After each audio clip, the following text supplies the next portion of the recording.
Mupulani ya Mulungu Chilichonse chimatha kukhala chida.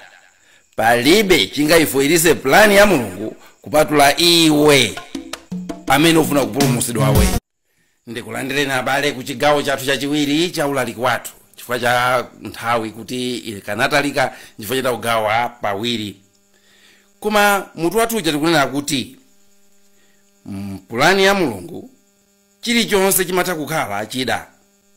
Ndipo palibe chimene chingalepheretse pulani ya Mulungu kupatula iweyo ofuna kupulumutsidwa iwe.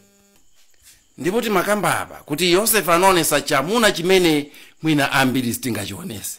Choena kuti mzimayi wamuyitanira iye malo mothamangirako ndi kumathawa. Kumene pakati pa ena amatha kumatenga ngati kuti mwina kumeneko ndiye kupusa. Koma Yosefe uja anasunga chamsogolo chifukwa kuti anthu sitimafuna kuti tingozisangalatsa pa za lero lokha ayi kumayang'ana msogolo. Inunso ndine ndikamakhala mchaka ichi maso athu asamangokhala pa chakudya cha lero. Mawa limafika. Maganizo athu asamangokhala kuti lero ndipindula chani. Tisamapange zinthu zosasamalira mawa. Chaka cha chisankho chikubwera. Anthu nthawi zina amayiwala ndikunamizidwa ndi zinthu zopusa ngati zimenezo ndikumakapanga ma mistake pakasankhidwe ka asogoleri. Umonda ngodusamo. Koma nkhani yathu tikunena kuti zida zimene Mulungu amagwiritsa ntchito atakugwiritsa ntchito china chilichonse. Ndipo ngati kuti plani yake italephereke mutayilephereze ndiwe amene iyeyo wabwera kuti akupulumutse. Yosefe wapita ku nyumba kwa Potifara wagwira ntchito za nsokonekera. Pano watumizidwa kundende. Ndiye akunena kuti ali kundende konkuja pokuti Mulungu anali naye. Amene ankang'anira ndende anakondwa naye. Anakondwa naye Yosefe. Mwakuti anasandusa kukhala oyang'anira china chilichonse kundende kuja. Kumeneko ndi kumene anakapeza komwayi omasulira maloto a andende anzake awiri. Komanso kumene anapeza pomwayi okamasulira maloto a mfumu chimene chinampangisa kuti atuluke kundende kuja. Koma chimene ndafuna kuti inu ndine pano tichitenge nchoena kuti Mulungu akakhala nawe mapulani ako amayenda chifukwa iyeyo zida zimene amagwiritsa ntchito pomanga pulani yakeyo sasankha. Ngakhale chida chimene chinabwera kuti chikupunthwise Mulungu amatha kuchigwiritsa ntchito kuti icho chija chikupitise pasogolo. Ameneyo ndiye Mulungu. Ambuye sananena kale kuti olo atafuna iyeyo atakuuza miyala kuti iyimbe ngati anthu safuna kumuyimbira. Mulungu sasankha chida. Mulungu agwiritsapo ntchito udani kuwakweza anthu. Ineyo moyo mwanga zimene zachitikapo kambirimbiri kamene anthu ena anaponyaponya miyala koma miyala imeneja ndikosanduka chinthu chimene ndinamangira nyumba yanga. Inonso mukamakhala muzindikire kuti Mulungu sasankha zida zoti amangire mapulani ake. Koma ngati zitalephereke ndi chifukwa cha inuyo. Ndanena kale kuti zinthu ngati mufuna kuti ziyendere, ngati mufuna kuti ntchito ikuyendereni, inuyo amene muli opulumutsidwa inu ndi amene mukuyenera kuchirimika. Mumpezere Mulungu malo, musakhumudwe mwachangu, musataye mtima, munkhulupirire pa moyo wanu. Mmene utazinkhulupirira Mulungu, mmene utazipangira zinthu zako, ndi mmenenso Mulungu atazigwirira ntchito moyo mwako. Mmene mutazigwirira ntchito inu zimpasa Emmanuel uja, Mulungu ali nafe uja, kukhala ndi kuthekera kokhala nanu ndi kumagwira nanu ntchito pa moyo wanu. Nthawi zina munthu umatha kukhala chipsinjo kumwayi wako omwe ngati suzilandira bwino zoyipa zochitika m'moyo mwako, mavuto ochitika m'moyo mwako. Nchifukwa ndinena kuti iweyo opulumutsidwa iweyo amene wamangidwa iweyo amene kusowa chipulumutso zimene utapange ndi zimene zimathanso kukodola madalitso a Mulungu. Ndi zimene zimathanso kupangisa kuti iweyo upeze mwayi. Kuli anthu ambiri amene anauluza mwayi chifukwa chonena kuti atakumana ndi mavuto anachita overreact. Atakumana ndi mavuto anakhala ngati kuti ziko lagwa ndipo sanaziwe choyenera kupanga chenicheni. Ndafuna muone mmene Yosefe akupangira pa moyo wake. Chimene chikupangisa kuna kuti Yosefe uja akhale munthu wa mwayi, akhale munthu amene mapulani a Mulungu sakuchoka mu laini mwake moyo mwake. Akunenatu mawu aja kunena kuti ali kunyumba kwa Potifara, chilichonse chimene Yosefe wagwira chimabweresa mwayi moyo wa Potifara. Ndipo Potifara anachiona chimenecho kuti chilichonse chimene Yosefe wagwira chikumakhala chotheka, ndipo iye uja kumaoneka odalisika chifukwa cha Yosefe. Kuli anthu ambiri amene saziwa kuti iwo atakhala odalisika kwambiri ngati atampasa wina wache mpata kuti azipanga zinthu zawo. Kuli ena amene saziwa kuti iwo atakukhala odalisika koposa atakhala kuti ntchito zawo zonse azisiya m'manja mwa wina wake. Iniyo takhala tikukamba kunena kuti anzipani za ndalewa amafuna azifinya anthu ena amene ali ndi kuthekera. Ngakhale m'mipingo momo anthu amafuna kuti azifinya anthu ena amene akuona ngati kuti mwina ndi threat kwa iwo, chiopsezo kwa iwo. Koma osaziwa kuti amene uchotaka kuti wamusiya apo ndi kumayendeza zinthu zako, iwe chako chilichonse chizikuyendera. Chako chilichonse chizikuyendera. Koma lero ukupakhala ngati munthu otembereredwa. Lero palibe chikuyendera chifukwa kuti sufuna kuti usiye zinthu m'manja mwa anthu oyenerera. Mapeto ake makazisiya m'manja mwa anthu amene akukuthandizani kukumvekesani bwino, uku zinthu zikuononga, zinthu zikuonongeka. Potifara anazindikira geni yanga ikumayenda akamayendesa uyu, nyumba yanga ino ikumakhala mwamtendere zinthu akamayendesa uyu. Ndipo chifukwa cha Yosefe Potifara zake zimamuyendera. Koma ndafuna ndibwerere kunkhani choona kuti iweyo ofuna madaliso iwe ndi amene uli ndi udindo na kuti zopanga zako zionesa kuna kuti iweyo ufuna ukodole madaliso. Tamuni ni Yosefe mmene akagwirira ntchito. Mulungu anali naye ndipo nayenso sanafune kuti amutaye Mulungu, nayenso anali ndi Mulungu. Ngakhale pa zipinjo zimene anali nazo sanataye kapangidwe ka zinthu kamene Mulungu anamuwuza kuti moyo uno zinthu zipanga motere. Tamuyang'aneni mmene amagwirira ntchito. Amuchosa kwawo kupita naye ku ukapolo. Malo moti ku ukapolo kuja gwira ntchito mokakamizika kapena monyiyirika mwa ukapolo verse 4 mpaka na 6 akunena kuti Potifara anakondwa naye Yosefe poona mmene ankantumikirira. Kuyambira pamenepo Yosefe adali kusamalira zonse za nyumba ya Potifara. Choncho Potifara adayika m'manja mwa Yosefe zake zonse. Ndi akuti kotero kuti sankalabadiranso kanthu kalikonse koma chakudya chokha chomwe ankadya. Yosefe amagwira ntchito mwena kuti abwana ake anafika posalabadira china chilichonse kupatulapo chokhacho chimene iwo ankadya chokudya chawo. Chilichonse anachisiya m'manja mwake, analibe nacho ntchito iwowo kupatula chokhacho chimene iwo ankadya.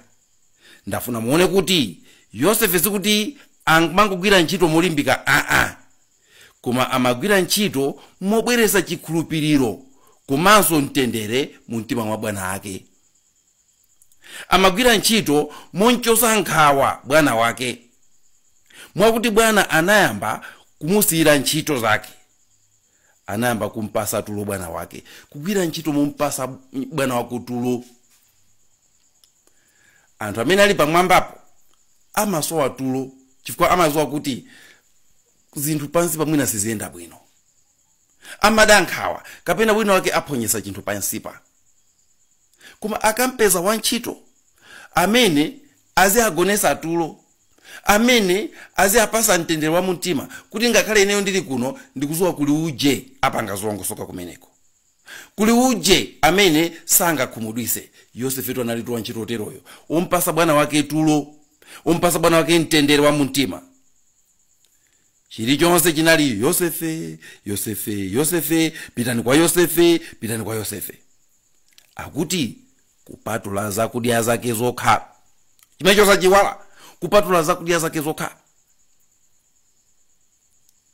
Inuyo mukakhala ku ntchito kwanu chaka chino, mukagwire ntchito yanu mwena kuti abwana anu azipeza tulo. Sikuti akulemba ntchito ya ulonda ndi abwana kwaja azidankhawa kwa mlonda amene uja ali maso, kwa mlonda amene uja ali pompo, kwa mlonda amene uja kuyang'aniradi mpaka iwo azizuka ndikumaka kulonderano iwo okhala mlonda. Ndikuti abwana akusuku apasa tulo. Akusira za makobiri, uziyang'anira za makobiri. Ugwire mwena kuti abwana kwaja azipeza mtendere, azipeza tulo kumakhala iwoko. Koma suza zikhala kuti koma amene uja sasololapo, koma amene uja sasowesapo, koma amene uja boma limene ife talisankha likamagwira ntchito yake lizigwira ntchito kemuti pasa ife mtendere. Sikuti kuti acherezana kuti koma amene wasana sole pati kuzizikhala kuyangana ife makutu chanjalala kwayangana kuna kuti kodiwa aononga pati. Ayi, Yosefe anagwira ntchito mumpasa bwana wake tulo. Mumpasa bwana wake tulo. Mkazi wa Potifara wamusemera chinyawo. Yosefe wakamangidwa zinthu zokhumudwitsa kwambiri. Bwana ake sanati amumvesere kuti chachitika ndi chani saka namumva nanga si madamu ayankhula uyo amafuna kundigwiririra. Madamu ayankhula zoti madamu ndi amene amafuna sizinamveke. Nthawi zina tikamaweruza milandu kaya ndi mabanja mwathu, tikamaweruza milandu kaya ndi maparishi mwathu, tikamaweruza milandu kaya ndi mabwalo mwathu, nthawi zina ofulumira kuchita ripoti iyo ndi amene amakhala kuti ali ndi vuto. Ofulumira kuzane nayo ndi amene amakhala kuti ali ndi vuto nthawi zina. Chifukwa timayenera kuti tizichenjera. Potifara wakaponya ndende wa ntchito wabwino. Ndikusiya nyumba mkazi amene amafuna kuti apange zinthu zosalongosoka. Koma ngakhale zachitika choncho kuti Yosefe wakaponyedwa ndende, muone chimene chikuchitika tsopano. Yosefe ndende mucha akukhala ndi chikhalidwe chabwino, akugwira ntchito molimbika, ndipo aonera kuti woyang'anira ndende menemo nayenso anayamba kumapeza tulo tsopano. Naye anayamba kumapeza mtendere. Akuti zonse akuti Yosefe anagwira ntchito mwakuti anamusandusa kukhala kapitawo woyang'anira akaidi anzake wonse pamodzi ndi zonse zochitika mndendemo. Ndipo akupitiriza kunena kuti zonse zinali m'manja mwa Yosefe, ndipo wosunga ndendeyo sankayang'aniranso kanthu kena kalikonse. Nkhani yake yomwe ija zimene anapanga iye kwa Potifara kumpasa mtendere wa mtima bwana wake, zomwezo zakupanga uku kumpasa mtendere wa mtima oyang'anira ndende. Yosefe akugwira ntchito mumpasa mtendere wa mtima ngakhale wosunga ndendeyo. Akumusira chinthu china chilichonse ndipo iye sakukhalanso ndi chikayiko. Yosefe akumpasa tulo bwana wake mundende, akumpasa zinthu zake momuchosa nkhawa, akupanga zinthu momuchosa nkhawa bwana wake. Inuyo mukakhala kuti muli kuntchito kwanu muzichosa nkhawa abwana anu, muzaona zabwino zimene zakuchitikireni.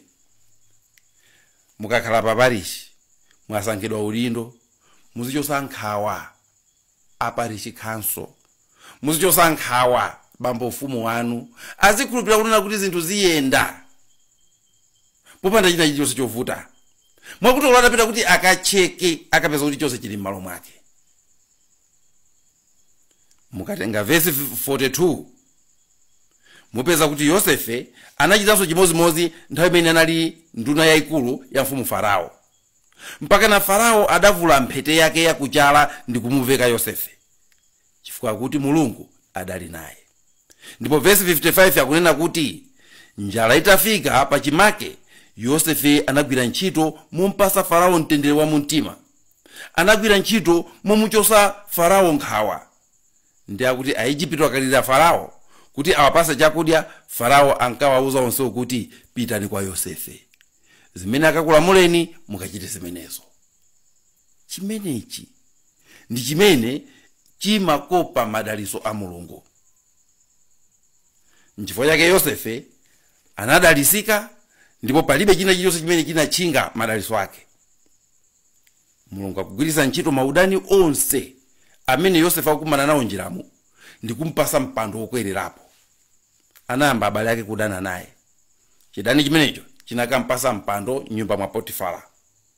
Mkazi wa Potifara wamunamizira, wamusemera chinyawo. Chidani chimecho chakampezesa mwayi okakhala ndende kuti akamasulire maloto a ndende anzake. Wamasulira bwino maloto aja chifukwa Mulungu anali naye, ndipo zimene analosera zichazachitika. Wina akumuuza mfumu Farao. Farao atavutika ndi maloto, akumuuza kuti amfumu, ndende umu muli wina wake, muli nyamata menemu akumamasulira maloto anu wasika anthuyi. Azisinga ngawo sa Farao atalephera kumasulira maloto aja. Yosefe akuchoka ndende muja akupita kumasulira maloto a Farao. Chidani chonse chija chikamfikisa pa mpando wa unduna. Nduna yoyang'anira zokudya, nduna ya agriculture. Ndipo nduna ya agriculture yake ya nzeru imene kuti kumalizwa kunena kuti zaka 7 izi kukhala zokudya zokwanira. Zaka 7 izo kwakhala njala ndikuyamba kutolera kusunga. Umamva munthu chisoni. President Bingo anamanga nkhokwe zambirimbiri kuluchenza kuli nkhokwe, kumangochi kuli nkhokwe, kuti kuli nkhokwe. Koma nthawi zonse timamva ife iyi nkhokwe zija chimanga mulibemo, iya nkhokwe zija chimanga chaolamo, iyi nkhokwe zija zambirimbiri. Nthawi ya Farao kunali munthu amene anayesa ziko zaka 7. Ife ndikumalephera lero kudyesa kamalawika ngakhale chaka chimodzi. Yosefe Mulungu anali naye, ndipo Yosefe amakhala serious ndi ntchito yake. Yosefe madaliso ake anachokera pona kuti iyeyo samalabada za chidani chimene anthu akumuonesa, samalabada za nkhanza zimene anthu akumuonesa. Iye akafuna kugwira ntchito amagwira mozipereka, muzo chimene akwena kupanga iye. Koma ambiri ife tikapangidwa chipongwe timafuna tikhale busy kubweza chipongwe chija, timafuna tikhale busy kunyanyala, tikhale busy kuonesa mkwiyo wathu. Mphamvu zimene ukuthera poonesa mkwiyozo kapangire zabwino, kagwirire ntchito mokhulupirika, panga zimene unganene kupanga iwe. Mulungu akhala nawe, Mulungu akudalisa, ndipo muzandikhulupirira kuti chidani chomwecho chakusandusa kukhala ma promotion ako. Pomaliza Yosefe anaziwa chinthu chimodzi, kuti munda umene ali yewo, ziko limene alili ndi munda wa Edeni, munda wa mwana alirenji, munda umene chilichonse chili m'manja mwako. Atapita nyumba mwa Potifara anaziwa kuti chilichonse chakidwa m'manja mwanga. Ndipo anachita kunena kumuuza mkazi wake kuti nyumba munomo chilichonse chili m'manja mwanga, ndipo abwana palibe chimene chili m'manja mwawo panopa, chilichonse anandisira ine. Ukakhala munda wa Edeni kumazwa kuti ndili munda mwa Edeni, kumazwa kuti ndili munda mwa Edeni. Ndipo Yosefe anaziwa atapasidwa unduna wazokudya kuti ndili pano ndili munda wa Edeni. Chimene cho Yosefe sanachitaye. Ndiye munda mwa Edeni muli lamulo linake limodzi. Munda mwa Edeni muli lamulo nakuti zonsezi ndakupasa kuti zikhale zako, utakudya zonsezi utakudya, koma chimodzi ichi usadye ichi. Choncho ukakhala munda mwa Edeni, choyambirira chimene ukuyenera kuziwa iwe, unkena usakasaka choti usazadicho, uchiziwiretu kuti ichi sindikuyenera kuzadya. Mistake imapanga ambiri ife tikapita munda mwa Edeni chimecho sitima chisakasakayi. Ukafika kandi pa parishi, ukafika kandi pa ntchito, usanayambe chidwi chako chizikhala kusakasaka chipaso cholesedwacho.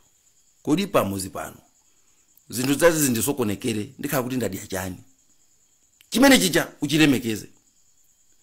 Yosefe akazi abwana atamuuza kuti tiye ukagone nane, anawuza kuti mayi zonse nyumba muno ndapasidwa, zonse muno, ndipo palibe chimene ndamanidwa, koma inu nokha sindingakugwireni, inu nokha sindingakugwireni. Yosefe anachiziwa chimene sayenera kudya. Ndipo mukayiwerenga nkhani ija imanena kuti mfumu ija inansira Yosefe china chilichonse nyumbamo kupatulapo zokudya zake zokha. Mawu akulu tu amenewo, mawu akulu.